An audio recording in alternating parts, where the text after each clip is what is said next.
Welcome to the Channeling Spirit Virtual Summit, a platform where we have invited Spirit to share messages, healings, and transmissions with all of us.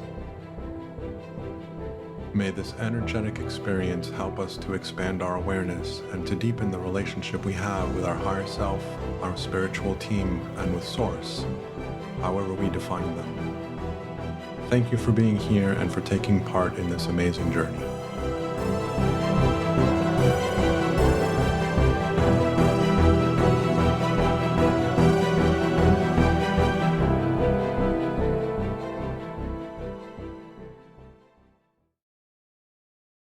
Hello and welcome back to the Channeling Spirit Virtual Summit.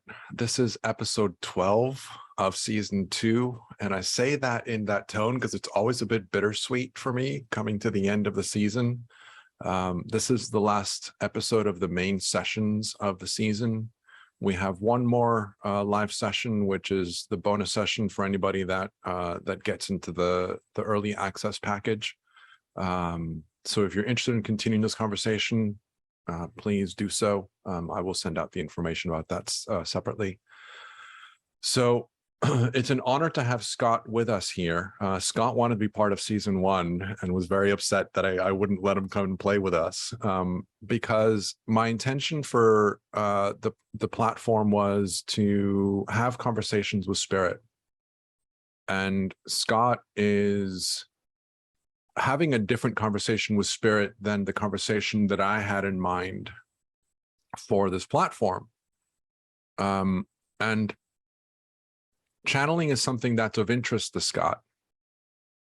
And he and I have had conversations about this before, but up until the beginning of last season, he wasn't quote unquote channeling. And so that's why I didn't invite him into last season. But and I've said this time and time again throughout the season, as my intention for this season shifted, where the emphasis wasn't so much on bringing people in that were channeling on the other end of the spectrum, but to bring people in that were channeling at different levels along the journey, it made it obvious and possible for me to invite Scott into this conversation, which I'm really excited about. I've said it in my own session, and I've said it time and time again, that my introduction to channeling was through my sessions with Scott as my facilitator during a spiritual journey, what I refer to as a spiritual journey, which most people would refer to as spiritual regression, have it be past life, or life between lives, which Scott is a facilitator of. And so this is a conversation that I wanted to really have with you guys. Scott's got no idea of what it is that he and I are going to talk about. And so my intention for this conversation, and I'll let Scott introduce himself in a moment, but my intention for this conversation is for us to talk about how spiritual regression is a really easily accessible tool and a platform that makes it easy for people to connect with their team, with their higher self, with their guides, to have a firsthand experience of what it's like to be spirit once again and to connect with that aspect of ourselves. And in doing so, open up doors and channels so that we can communicate more easily with ourself and our team. And so that's kind of the idea that I had in mind for this conversation. So let me pass it over to Scott, let him introduce himself to you guys, and then we will see where the conversation goes. Hey, Daniel, thanks for inviting me. It's nice to meet all of you. Hello, everybody. Are you enjoying the 3 days so far? Having a good time? Cool. So yeah, as Daniel mentioned, I'm a spiritual hypnotherapist. Been doing that since January 1st, 2001. That's when I opened my office. So my primary interest was past life regression at that time. I was just always fascinated with the past and different parts of the world and different eras. I loved history, and I felt drawn to certain times and places And then I'd done a lot of reading since I was young about this type of thing. And so at a certain point, I just decided I'd love to look into this and explore my own past lives and help people to explore theirs as well. And besides the romance and the fascination of looking at, other lives that you may have lived, the really important thing is, how does that connect to this life? Because, it's all connected. And most of us have lived dozens, if not hundreds, if not thousands of lifetimes in this world and other physical worlds and other realms as well. And so in our sessions, we would try to find a past life that is connected to the current life. And so, like I say, it's always fun learning, hey, I was King Arthur or the Queen of Sheba or whatever. Wow, but so what? What does that have to do with now?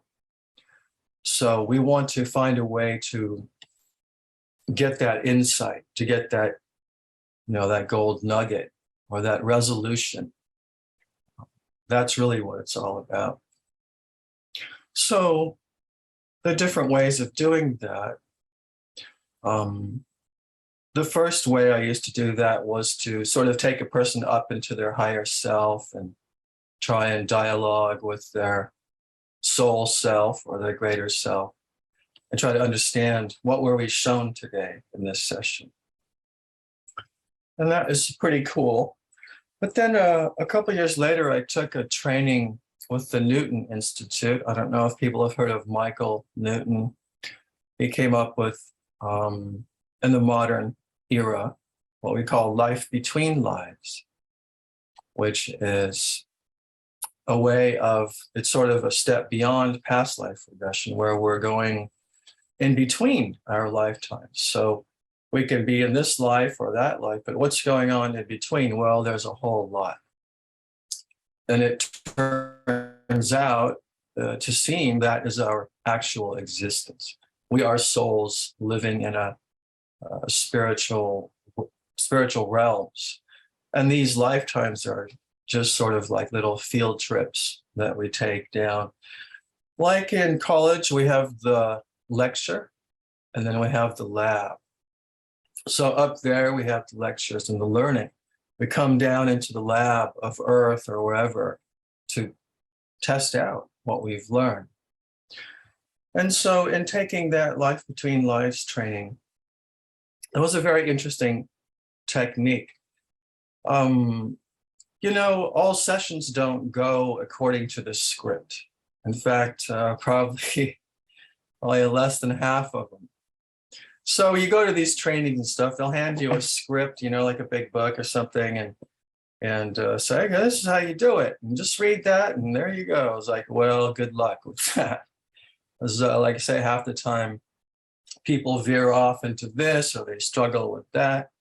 So sometimes, if you're lucky, these trainings will give you a little bit of information about troubleshooting. What to do when things don't follow the script, when people go off into left field. And so at the Newton Institute, they had like a sheet or two. Here's some things to try if someone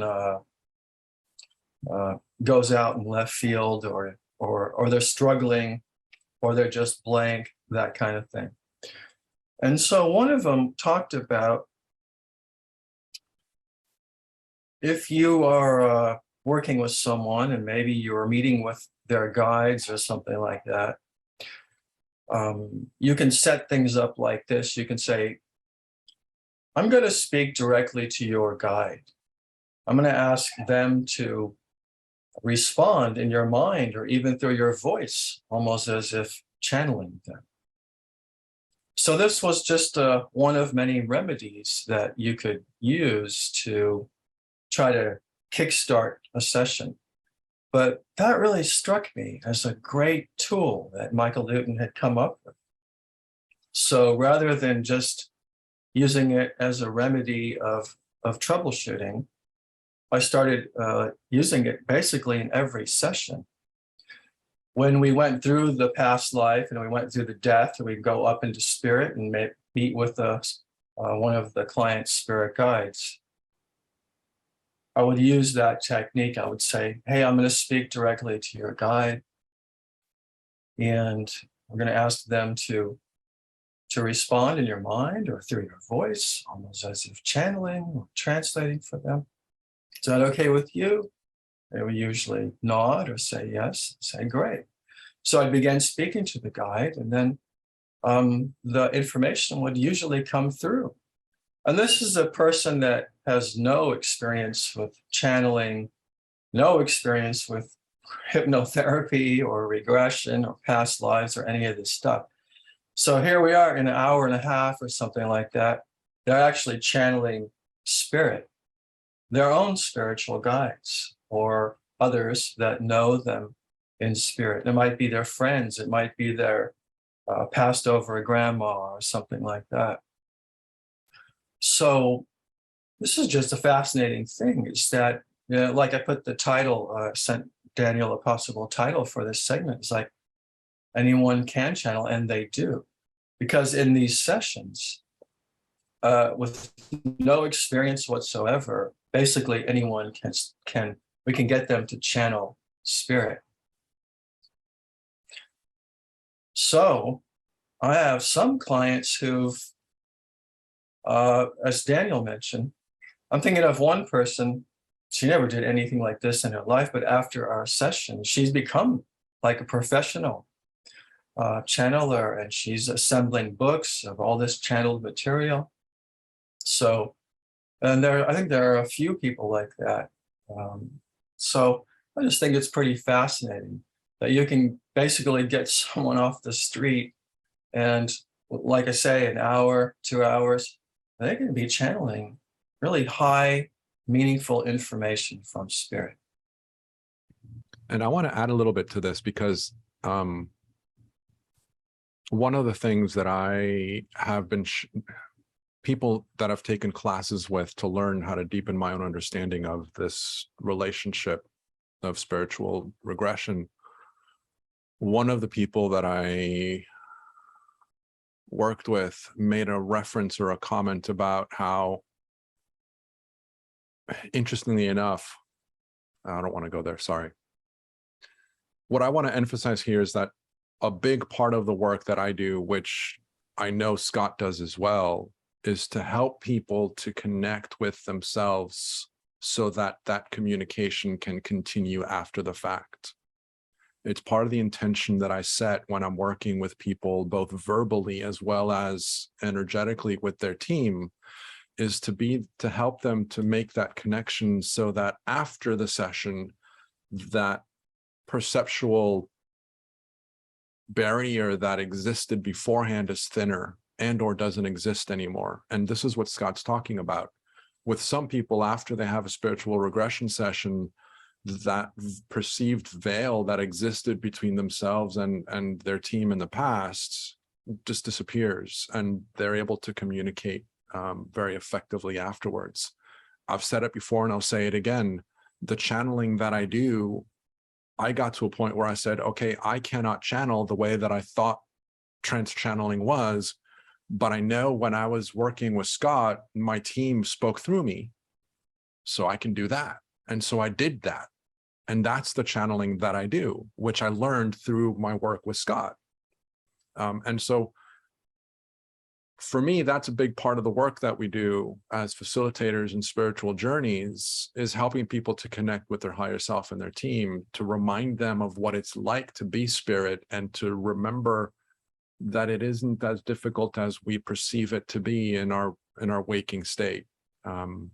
And so that's part of the conversation that I appreciate in the work that Scott does, which I mirror as well. Absolutely. So a couple of points I would pick up on there, Daniel, is that reestablishing that conscious connection with your team, that is really important. And I think that's like half the benefit of these sessions. stepping back a bit, we all have spiritual guides, and many of them are, like Daniel calls it, a team. And so, and they're often communicating with us in our daily lives in various ways. It can be very subtle ways, or it could be like pictures falling off the wall, or stuff like that. Funny, people seeing certain numbers all the time, stuff like that. It's often a communication from spirit. So even though they're communicating with us, often we come into these lifetimes a little deaf, dumb, and blind to that, and that's by design. And we can decide, we do decide before we're born, how much awareness of spirit we're going to bring in.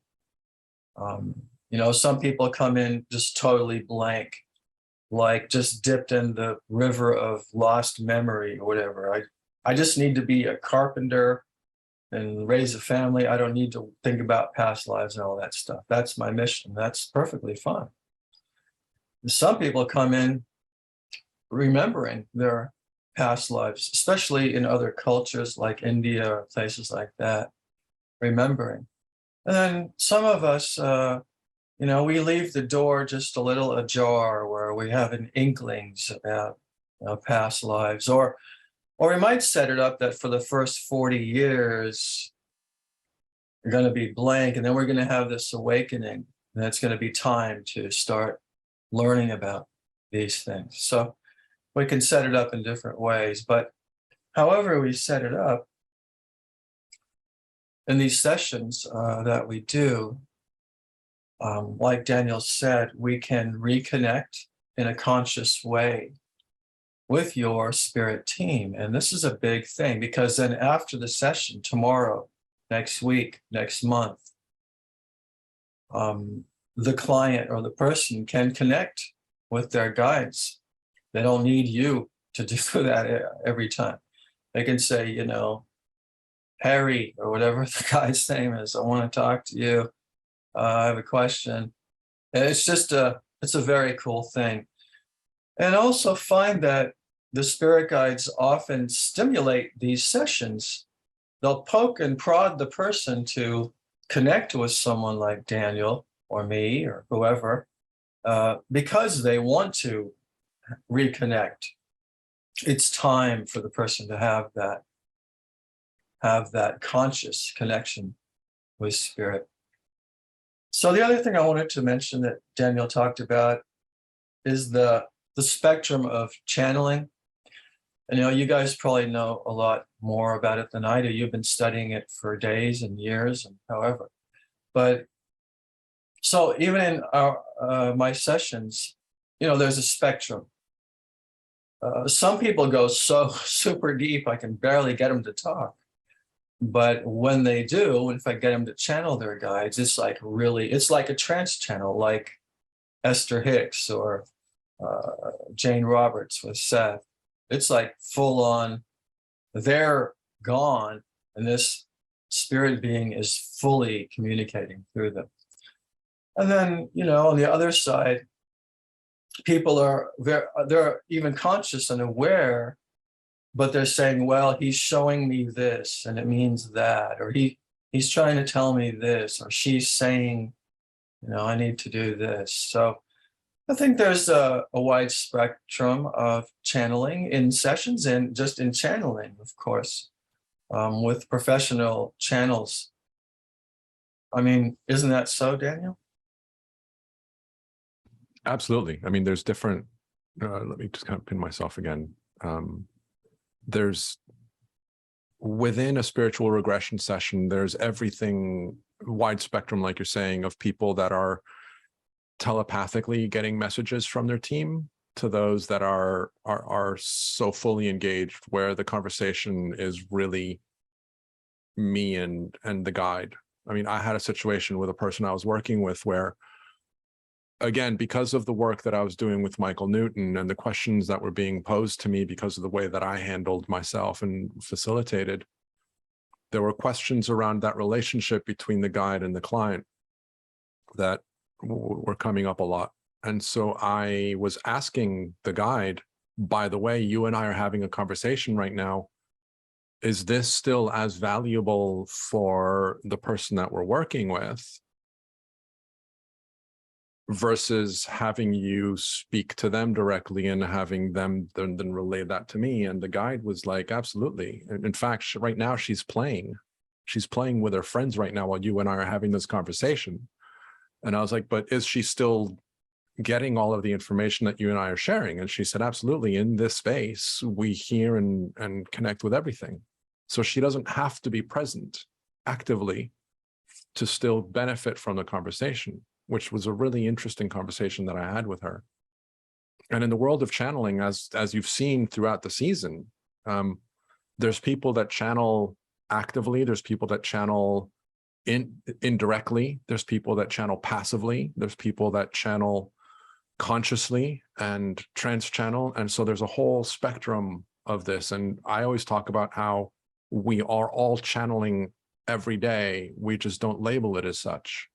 And so we're constantly channeling other energies that are supporting us and guiding us and helping us, have it be our higher self, our spirit team, divine source itself, animal energies, angels, guides, healers, whoever. We're getting that information all the time. Whether we recognize it, whether we're aware of it, and whether we label it is a completely different aspect of it.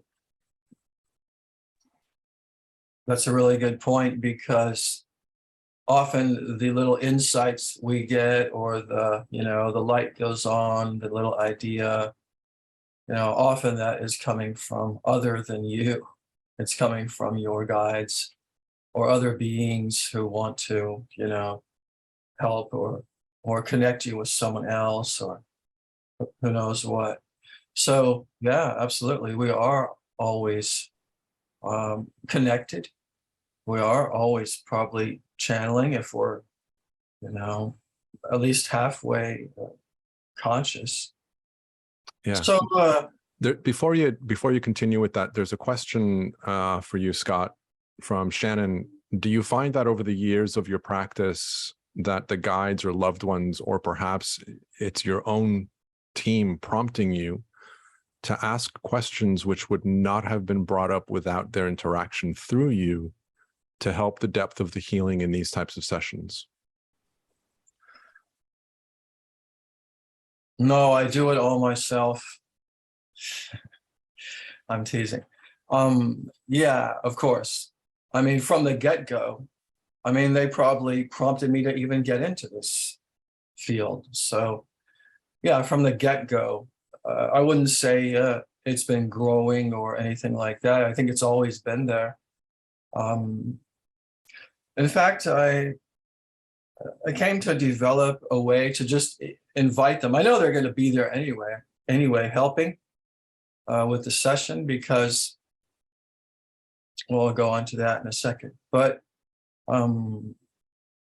so I actually invoke my clients' guides, my own guides, before we get to that part of the session.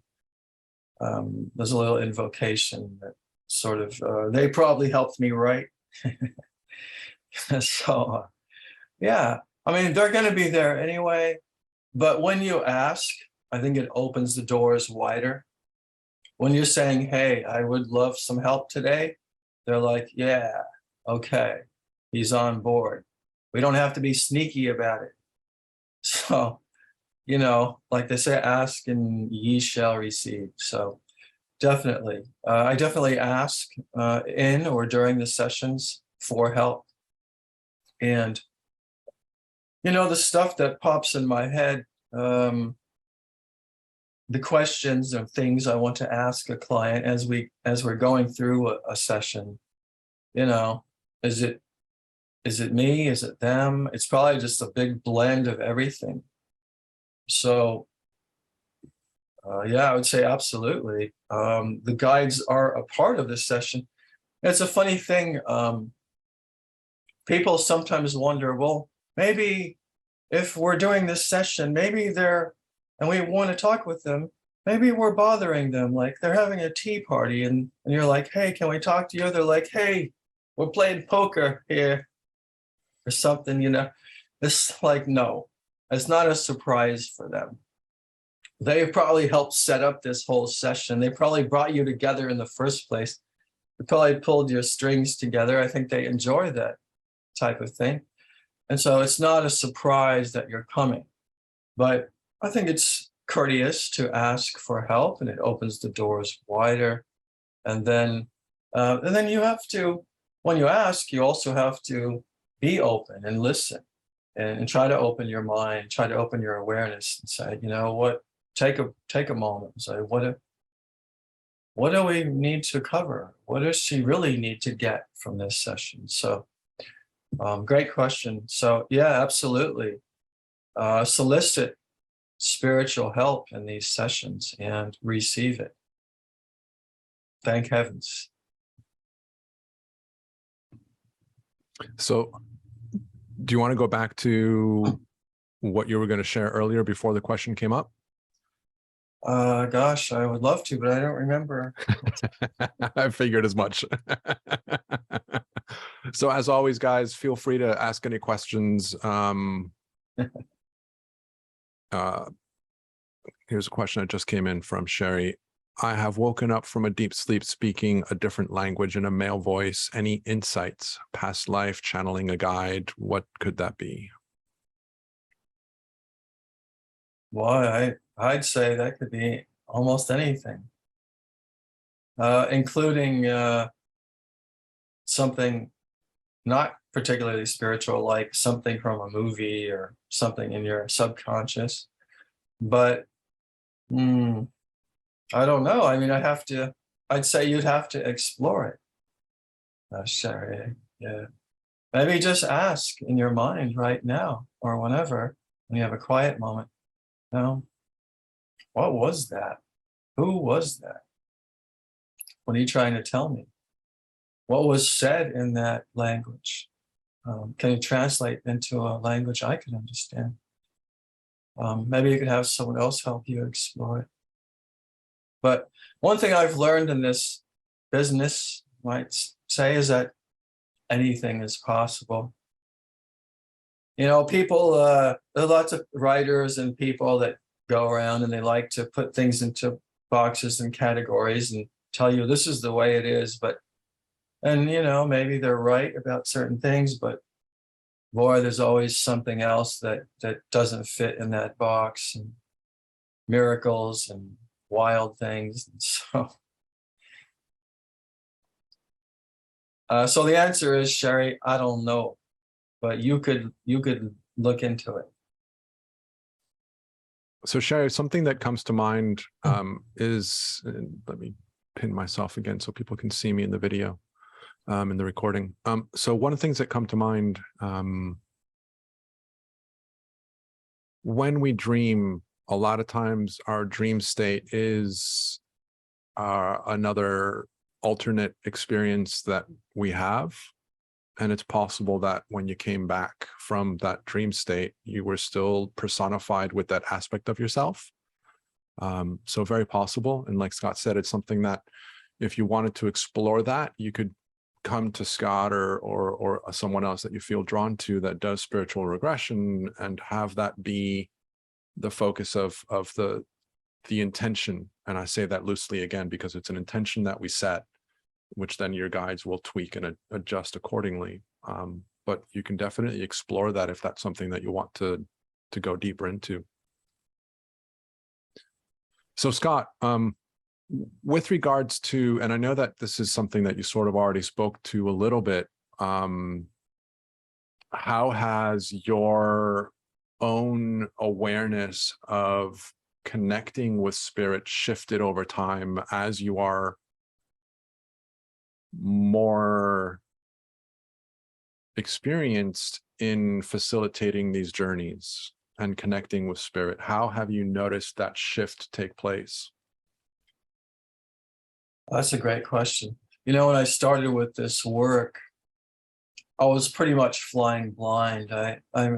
I hoped or thought I probably have some kind of guides helping me with these healing sessions. And I would sort of blindly just say, hey, if anyone's there, I could use a little help here. Try to listen in, or maybe it was something would come into my mind. So it was pretty vague and pretty blind. And then over the years, of working with these spiritual beings, and also having myself lots of sessions. I've had, dozens of past life sessions and maybe a dozen or more LBL sessions. And so got to know my own spirit guides and that kind of thing. And so, I've made connection with my own guides, who I drive nuts almost every day, just, lying in bed. What about this? What about that? So yeah, it's definitely grown. You can see like the trend, over the years. It's like it was from zero to like, I have done channeling. I don't do it professionally, but I've done it for myself. I've done it for friends and others. And it's sort of a half conscious channeling type thing. It's like, kind of get in the zone, and then, and then the words start coming out. That's probably from doing sessions as a client. And then also just from rubbing elbows with spirit beings, for a lot of years. It's a real privilege. So, I would say that it's definitely grown, like I say, quite a bit over the years. And there was a time about, 8 or 9, 10 years ago, I was sort of had a health, I wouldn't call it a crisis, but a kind of a mysterious ailment. And during that time, the channeling, my own channeling became even stronger, which is kind of interesting. I know a lot of people become ill, or when they have an illness, or they have to take a time out from life, some other things might develop. So that might have helped a little bit. So it's definitely grown a lot. And, I think the word I would use for everyone working with channeling is trust. You got to just trust what pops in. It's like probably the first thing you learn in a channeling class is like, just trust what comes. And so I instruct my clients, this as well. Just trust what comes, roll with it, blurt it out. Try not to think about it. Accept, trust, believe, Sandro Pelli says. Yeah. Perfect. Love it. Scott, on that note, kind of shifting gears a little bit, Sarah asks, at the beginning, you mentioned at the beginning that we come into this life having decided if we will or will not have an awareness of spirit for the lifetime. Do you think more people are being, quote unquote, awakened at this time, even if they originally decided they wouldn't be aware? Wow, that's a pretty complex question. I have to say, I don't know. I have no idea. I would think that spirit planning being what it is, it knew what was coming at this time in the world. And so I would tend to think, the planners or whoever, or even our higher selves, were not blind as to what we were going to experience at this time in history. So I would tend to believe that they're not really jumping off the script too much. But, what do I know? I have no idea. With this planning, this pre-life planning, it's important to also remember that even though we do make plans and frameworks for our lives, that we do not have to stick to that. We can turn left instead of right. We can zigzag here or there. We're free, sovereign beings. We have free will.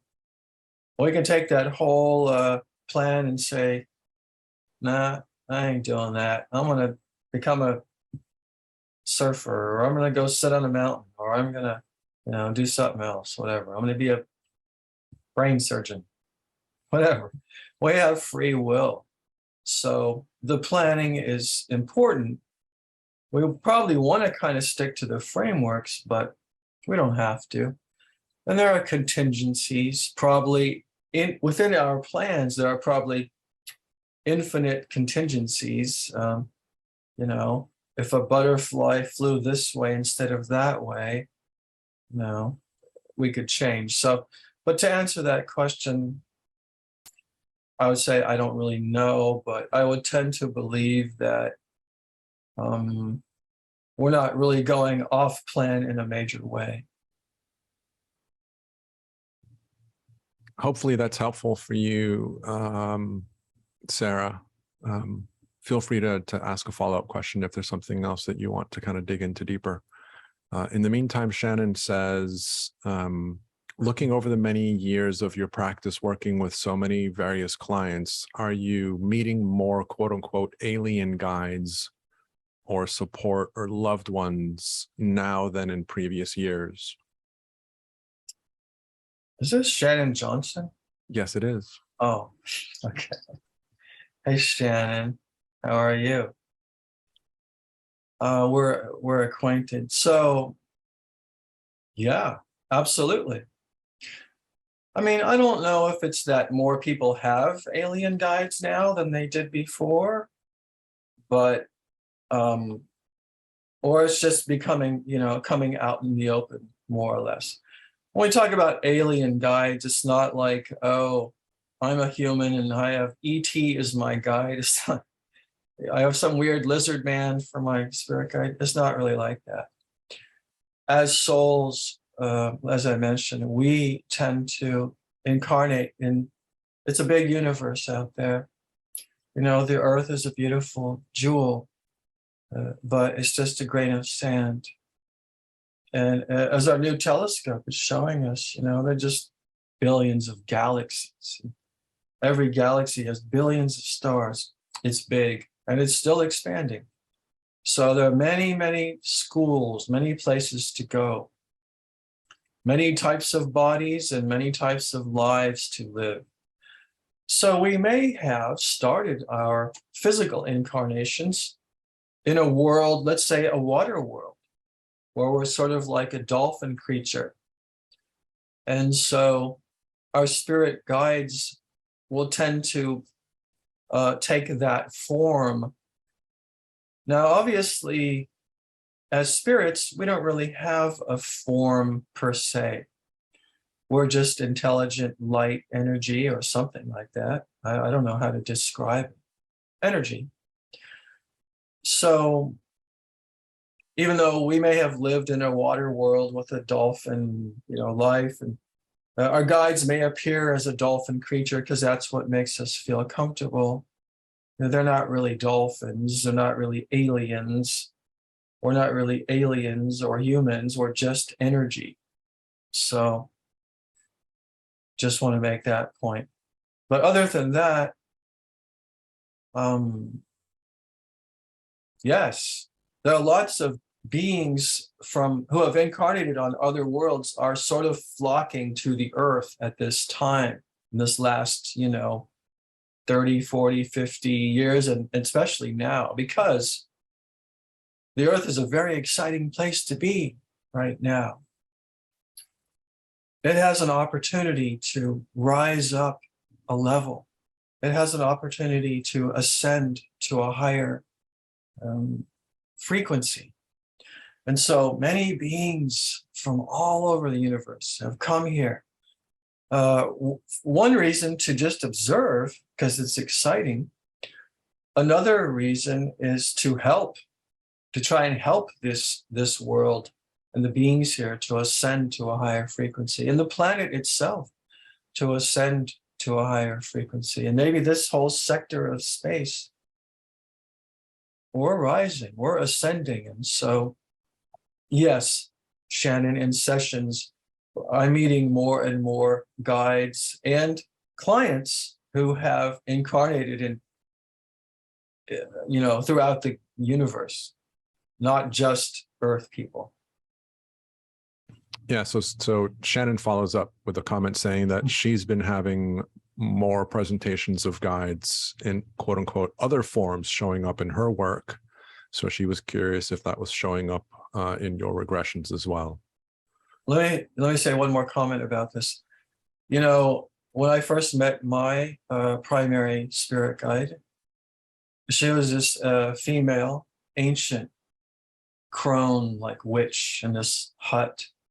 And I just sat down across the fire from her, and I was silent. I felt like I need to let her speak first out of respect. And then the second time I met her, she presented totally differently as this beautiful blonde woman, like around 40 or 45 years old. And then I realized that was because I had joked with a friend, hey, what if my spirit guide was this really hot babe? Wouldn't that be cool? And so she was playing with me. And then another time she said, this is my true form. This is my energy form. It was just sort of like this blue, almost like a cone with these purple squiggles coming off the top. I'm like, that's like who she really is energy. And then lately, the last time I saw her in a session, she was this sort of older Greek woman from like ancient Greece. So that we actually shared a lifetime together. She was my mother in that life. This beautiful, very stately, dark hair, olive skin, dark eyes, really beautiful and kind of regal woman. So our guides can take different forms. They can show themselves to us just as a ball of light, which is probably who they kind of really are in a sense, although that too may be a form. Or they can show themselves in a human form, maybe like Merlin or Gandalf, because we would sort of respect this older wizardly person as it's a representation of a wiser, older person. So I was also told in a session or two that they have fun with this. It's like Halloween costumes for them. Hey, I'll be this to him now. I'll be that to him tomorrow, and or maybe I'll keep the same form, to keep it consistent. So I think they have a good time with this. So the next question that comes through is from Kelly. She asks, with LBL sessions, do our human minds get involved in the interpretation of what is happening outside the Earth experience? I would think that it's hard for us to comprehend while in human form. That's a lovely question. And I would say, again, there's a wide spectrum of experiences that clients might have. Some people go super deep and their human conscious ego awareness is really put away. It's really sort of turned dark, and their soul awareness has really come out or whatever. Others, and I tend to be this way, are very light subjects where my mind's always thinking and analyzing. And because I do this work, I'm also analyzing my friends' techniques and saying, oh, that's pretty good. I'm going to borrow that. And so my conscious mind will be interpreting some of the experiences. But I've also learned to sort of put it off to the side and just roll with what comes. So I would say that it's a mix. Some people, their conscious mind will interpret, will be aware, sometimes will get in the way and prevent you from having the best session you could. And that's where some of our techniques need to come in. But it's okay. You can still be awake and aware and have a wonderful session. I have many, many times. So, so to answer that, I would say it's a variable and individual thing. I would add a little bit here as well, Kelly, that our experience as we go into a spiritual regression is always going to be managed through our human body, because this is the awareness that we are associating with in this lifetime. And whatever's presented to us through that experience will be filtered via our human understanding to some degree. But the information that we need to hear and receive will always be presented to us in a way that we can interpret. Or will interpret either unconsciously, subconsciously at a spiritual level. So I always trust that whatever we receive and whatever is given to us by our team is exactly what we needed to experience, whether we are recognizing it at that moment or not. That's the trust that I put on your team to guide you with whatever information is relevant for you to receive. So hopefully that was helpful, Kelly.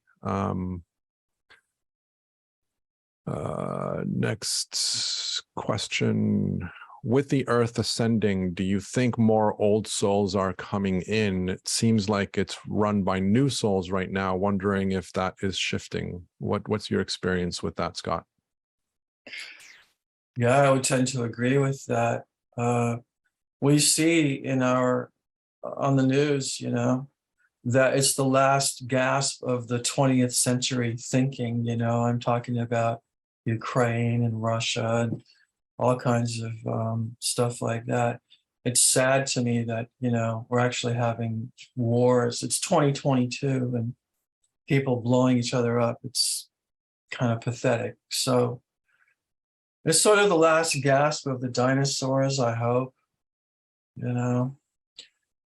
But as I'm working with younger clients, people in their 20s, 30s, maybe even teens, and they just seem more advanced than people in my generation, their 50s, 60s, 40s, 50s, 60s. The younger people seem like they are more advanced. So it does seem like an influx of perhaps more advanced souls coming in, which probably will lead to, like we say, this sort of ascension or a raising of the vibration of this world. I had a session not too long ago that was talking about this process. And there's a lot of new age talk about, well, we're moving to 5D from 3D or something like that. I don't really know what that means, but so I was talking to the guide and asking them about the progress and about the shift of the Earth. And they said, yeah, it's begun, but it's going to take like decades. So I'll be gone before it's complete. Well, maybe I'll be back, but I don't know. But yeah, they were talking like 70, 80 years from now, it'll sort of be, yes, we finally achieved something here. So it's something to sort of look forward to, although, like I say, I will be long gone unless I come back. One thing that I'd like to add to this conversation is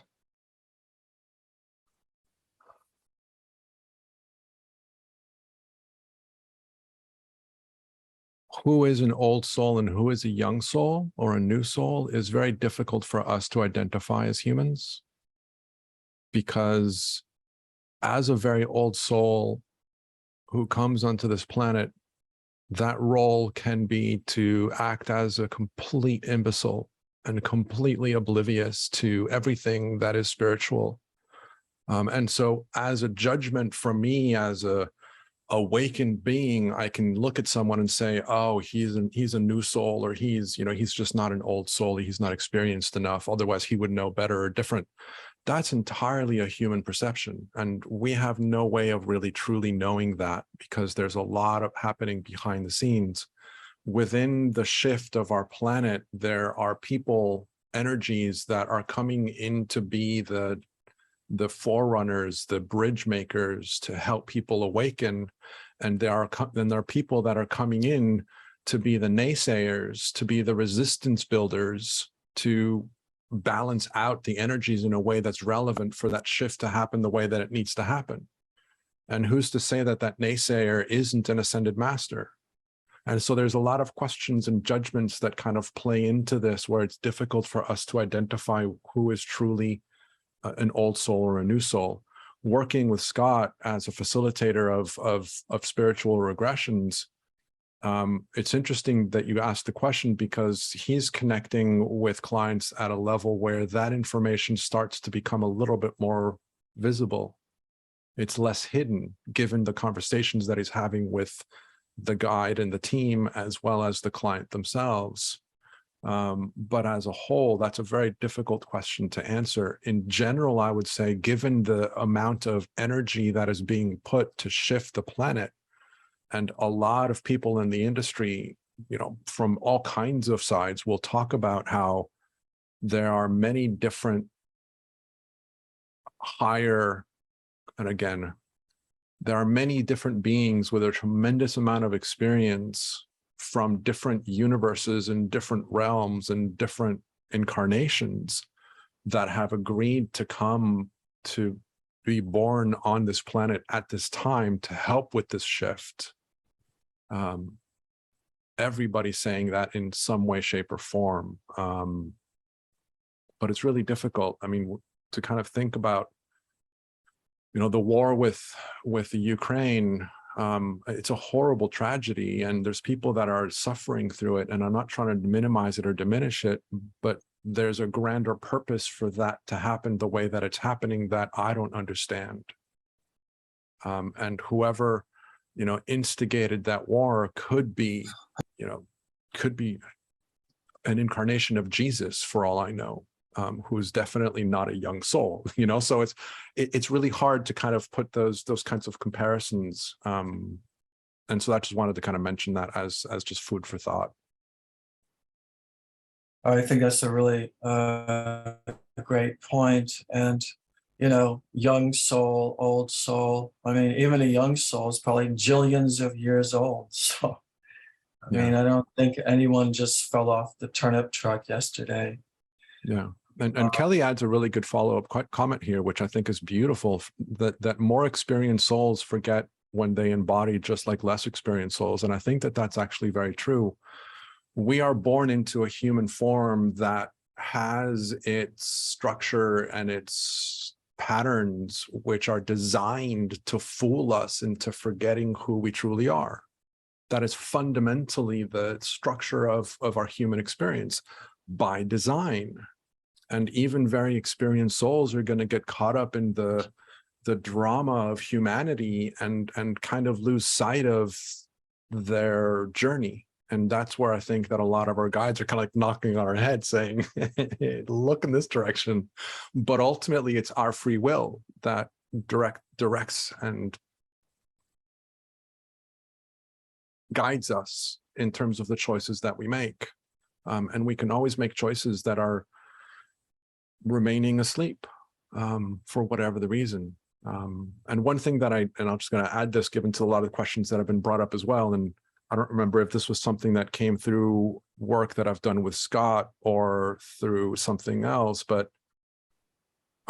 we are, regardless of what path we take, and this relates to something that Scott mentioned earlier about, we have our life plan, but then that life plan can change based on the choices that we make.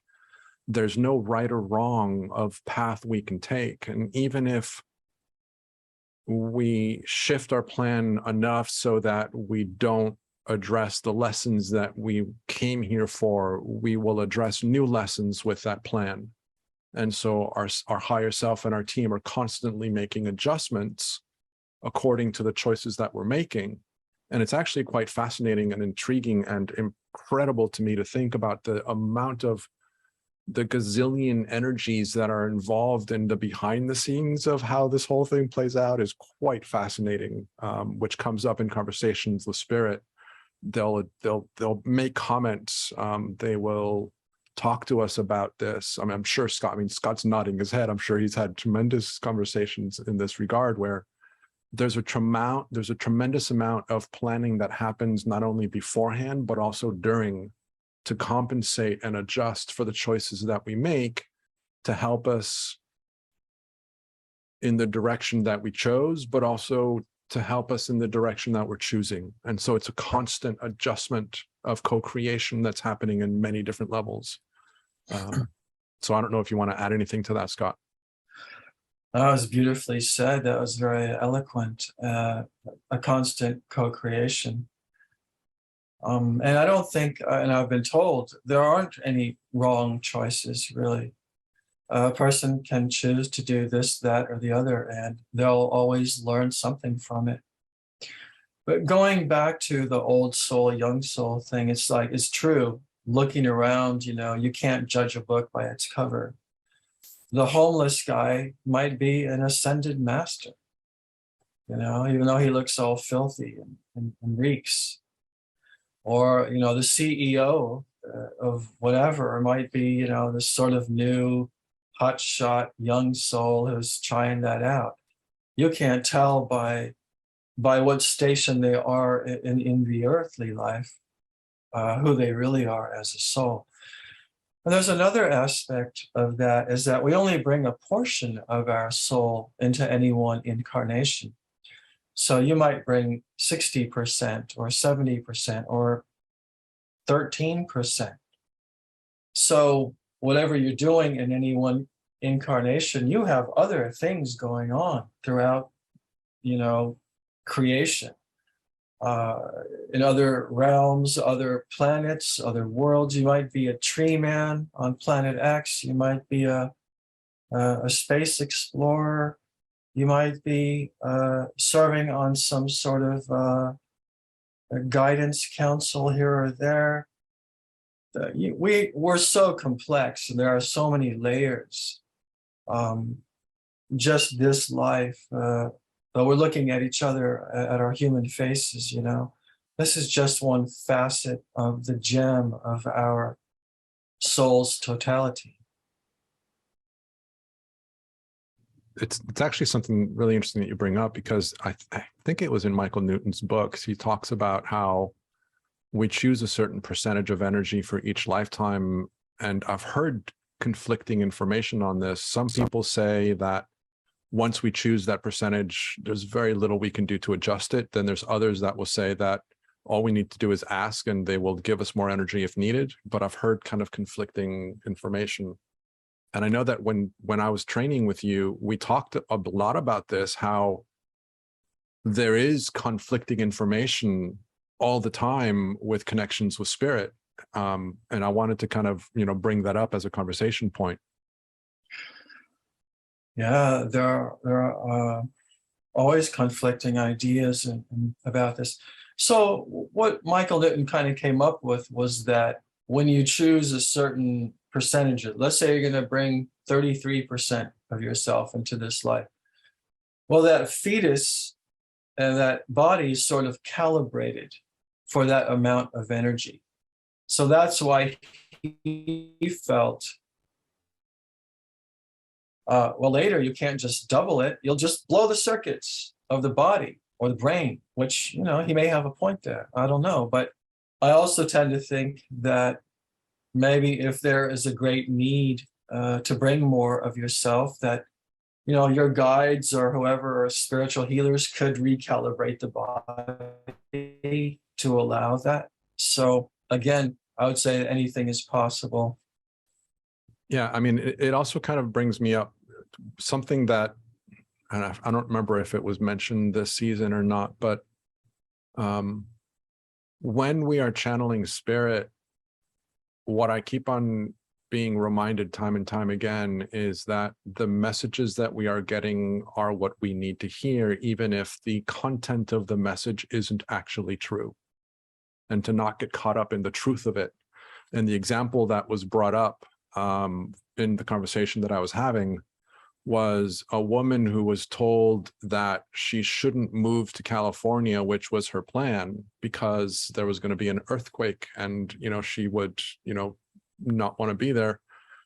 And the result of that conversation led her to recognize that she really didn't want to move out to California genuinely and honestly. It made her reflect on, do I really want to be there? and it brought up a new awareness of her experience. And the focus wasn't, oh, there's going to be an earthquake in X number of years. You know, whether or not that's true or isn't true is completely besides the point. The point was that she needed to hear that sentence and that phrase exactly at that time so that she could reflect and learn what was relevant for her at that time. My mother is another example. When we were moving out of my sister's house, Spirit kept on telling us, her pendulum kept on telling her, no, you're not going to move. You're not going to move. It's not going to happen. Don't worry. It's not going to happen. It's not going to happen. Believe me, it happened.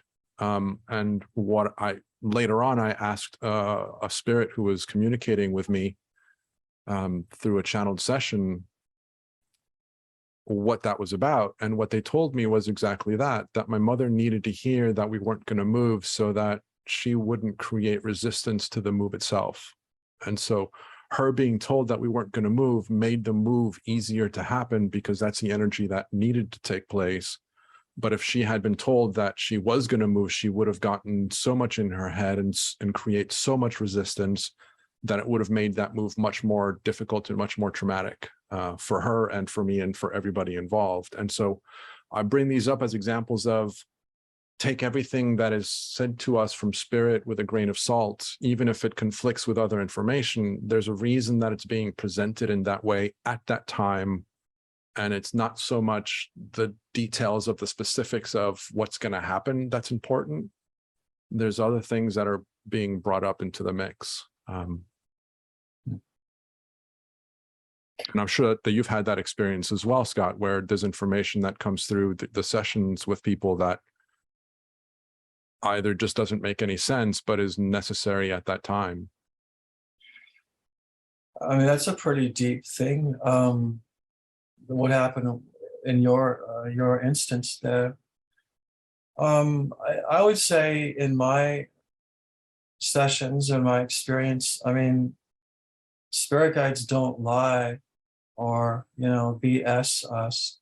If they don't want us to know something, they'll just say, we're not going to tell you that right now. They want you to figure that out for yourself, or maybe it's not even determined yet. Because time is very mysterious. Can they even foretell the future or what's going to happen? I mean, I don't know. Maybe they could, or maybe they can't. Maybe it's impossible. I don't know. But in my experience, I don't think I've been given sort of false information or, like kind of what you talk about. But it's possible. Anything's possible. So they might, say something to achieve a certain end, like what you're talking about, like with your mom, so she wouldn't freak out and make more resistance. But in my experience, they seem pretty, they have a lot of integrity. So they would probably say, well, we're just not going to talk about that right now. And I'll try like 19 ways to get them to talk about it because I want to help my clients, because my clients want to know. And sometimes they'll give us a little information, like, well, I'll throw you a little bone here and tell you that blah, blah, blah. Sometimes they'll just say, Scott, you're funny. We said, no, we're not going to say anything. It's like, okay. But I don't know. I mean, who knows? Who knows how they work? Their ways are mysterious. I totally agree with that. Their ways are mysterious. And I agree with the sentiment that anything is possible. And that's something that I'm learning more and more is it's really hard for me to assign the label of this is the way it is to pretty much anything with regards to our spiritual development and our spiritual understanding. One thing that I am told time and time again is that the only truth that exists is your truth. That is truth, but nothing else is true. And so kind of, again, food for thought, something to kind of play with.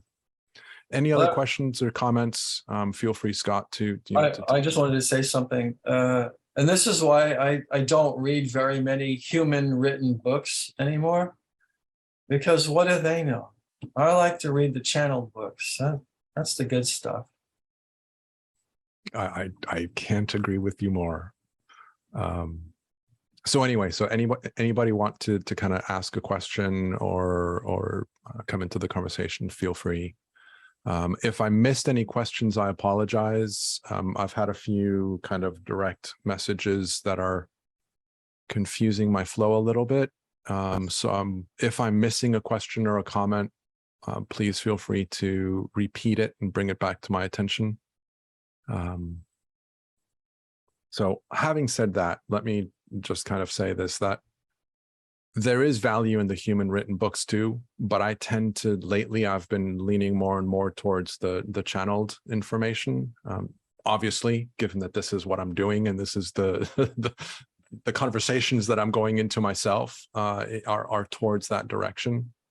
But of course, if there's a lot of really wise books and amazing books that are written, so don't let us disparage those. Anything else? Anybody else want to? They're no good, Daniel. Those books aren't any good. They're all crap. If it's human written, it's crap.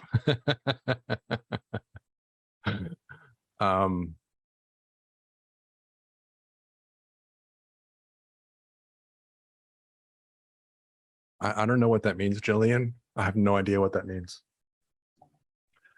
Oren was channeled by Sanea Roman, who just crossed over. Okay. And Oren teaches life on Earth, how to be earthling, really. Oh, beautiful. Beautiful. I'm a huge fan of Sanea Roman. I didn't know that she had crossed over. I know she was getting up there, but yeah, this is like from the 80s, since the 80s. I'm a huge fan of Sanea Roman. Oren DeBen was another guy, a friend of hers or something, channeled.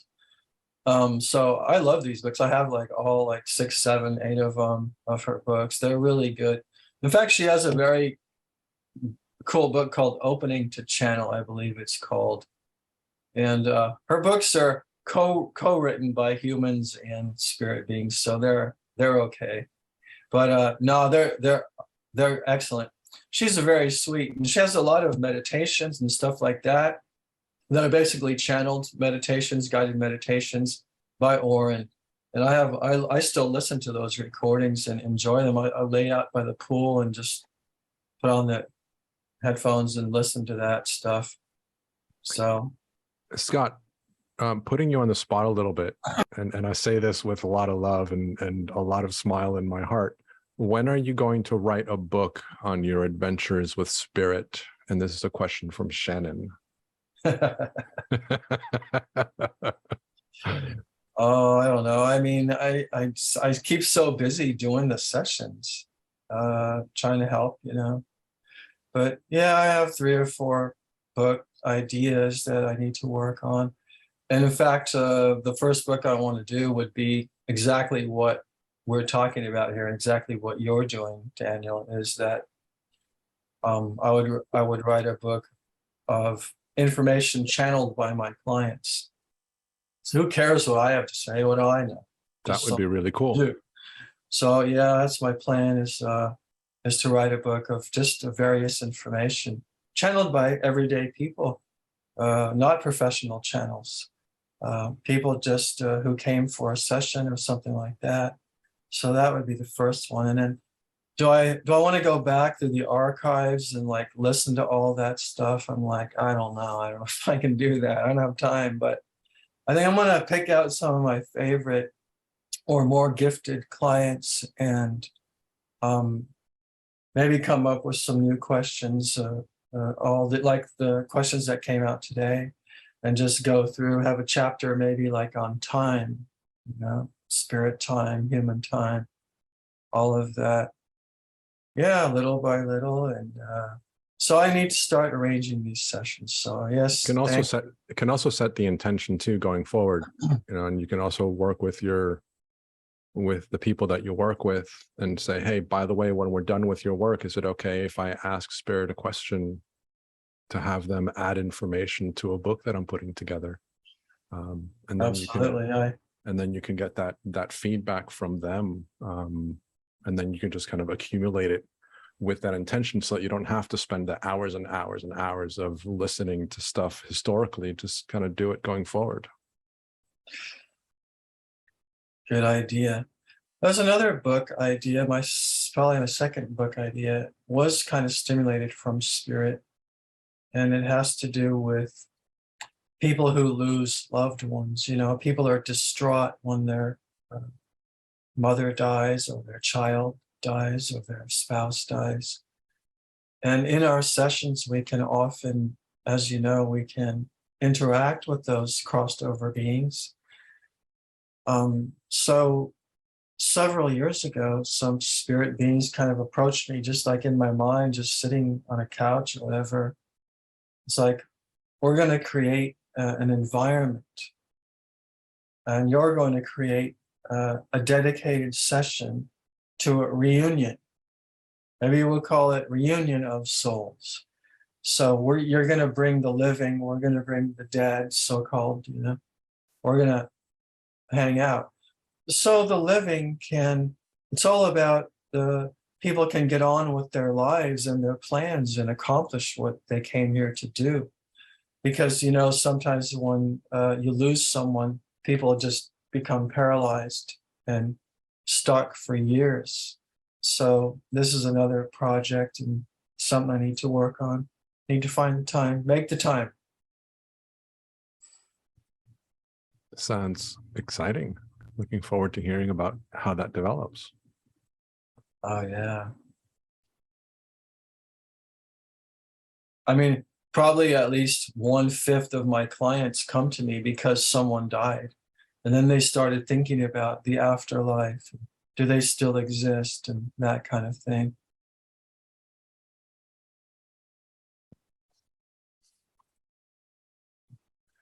Any other questions from the audience? Feel free to jump forward. Scott, given the work that you've done over the number of years working with spirit, and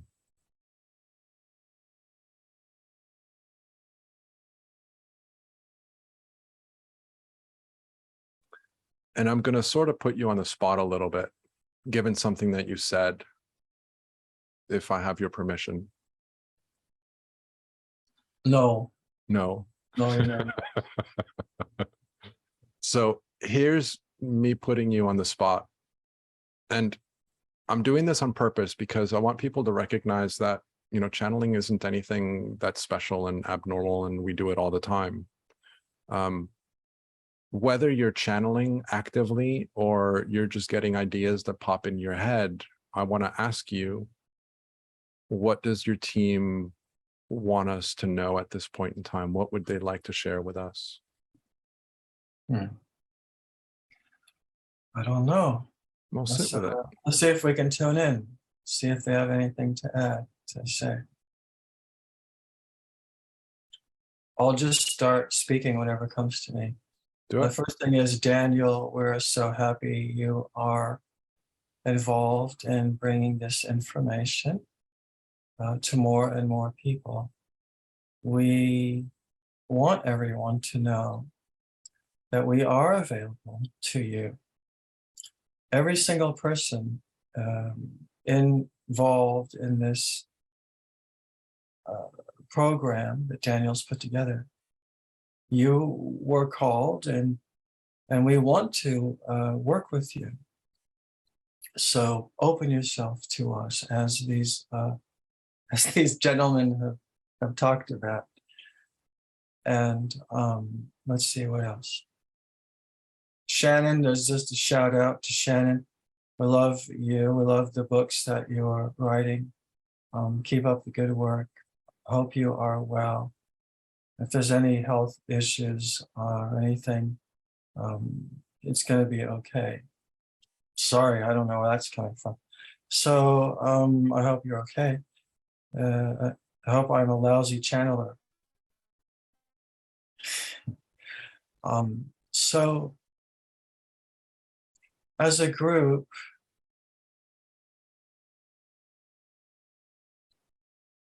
we need to bring more spiritual energy into the earth.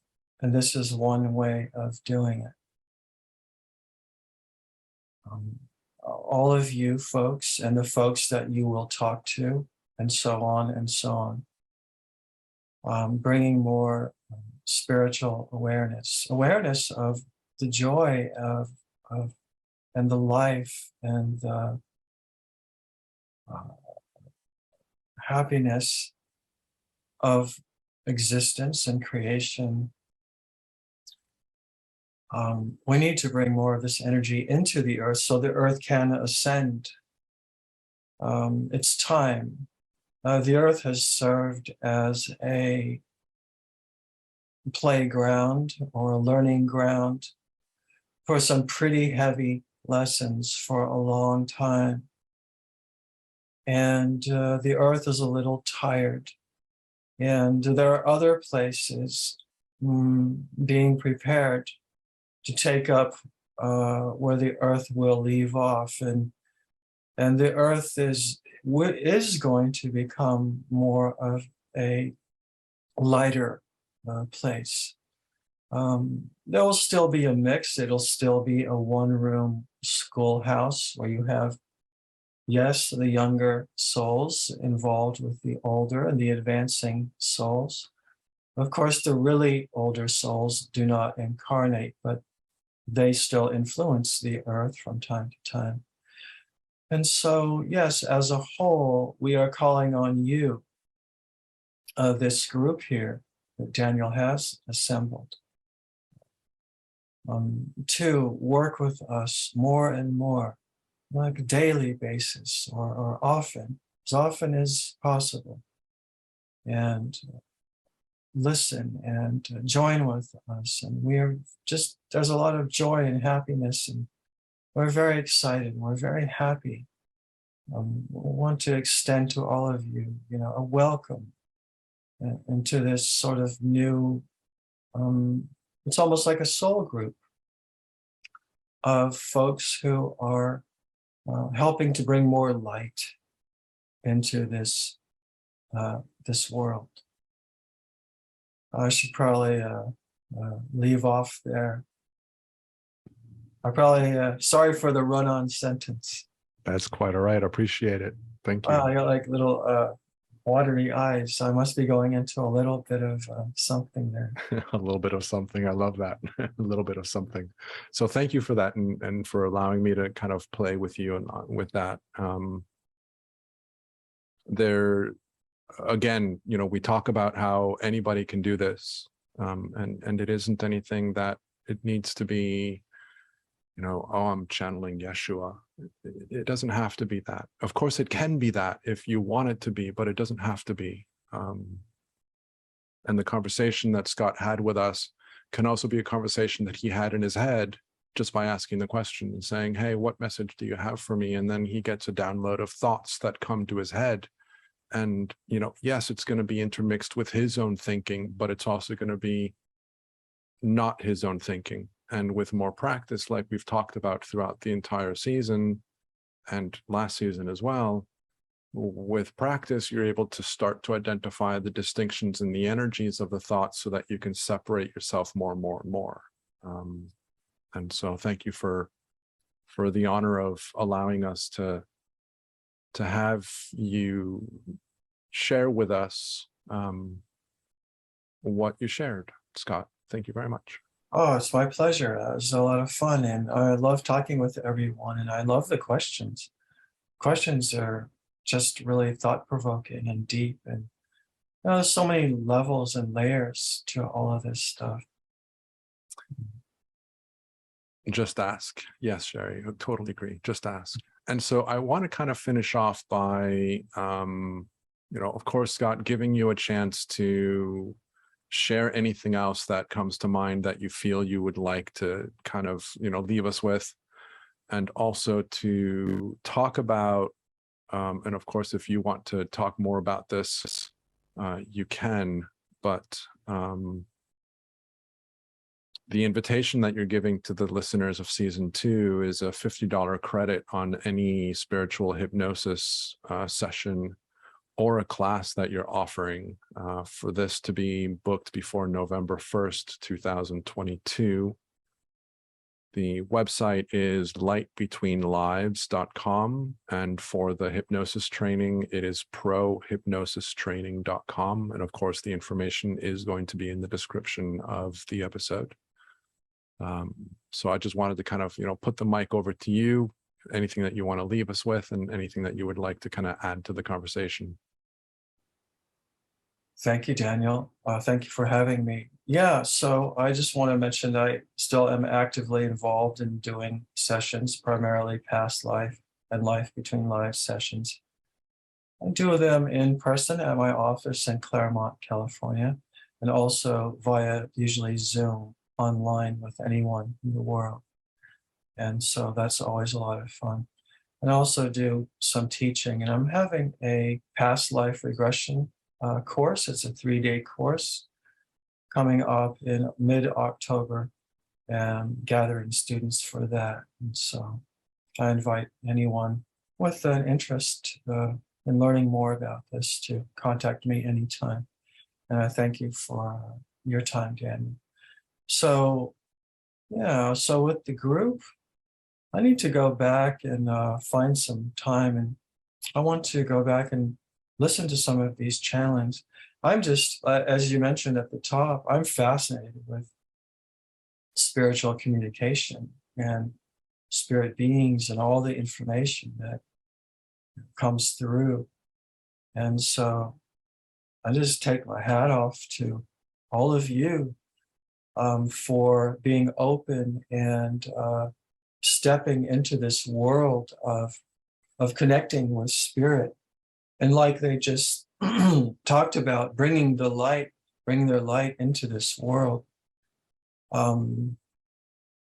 Like they said, it's a rough neighborhood down here, and so we can use all the light and love that we can get. So I thank you, I hug you, I love you all. Thank you for spending this time with us. I appreciate it. Thank you very much. And with that, I will leave you guys with being spirit, being human, and simply being from love. I am going to keep this conversation open. We're going to do the closing ceremony in about 5 minutes. I'm just going to give us a little bit of time to take a break. So those of you that are with us live, feel free to stick around if you can. Would love to have you as part of the closing ceremony. I am going to stop the recording now, and then I will start the recording in 5 minutes. So Scott, thank you again for being here. It's an honor to finish off this amazing season with you as a bookend of incredible conversations. Honored to have you in my life and to be part of your life as well. Thank you very much. Thank you, sir. And again, everybody else, we will be back. And for those of you that are listening to the recording, thank you for being part of season 2. And we hope that you will come back for the future seasons. And again, being spirit, being human, and simply being from love. Bye-bye.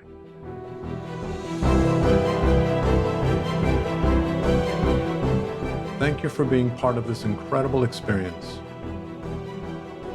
We hope that this session has inspired a new level of understanding within you, allowing you to expand more easily into the essence of your true self and become an even more powerful alchemist in your own life. We invite you to listen to the session again and again in order to go deeper each time and expand even more.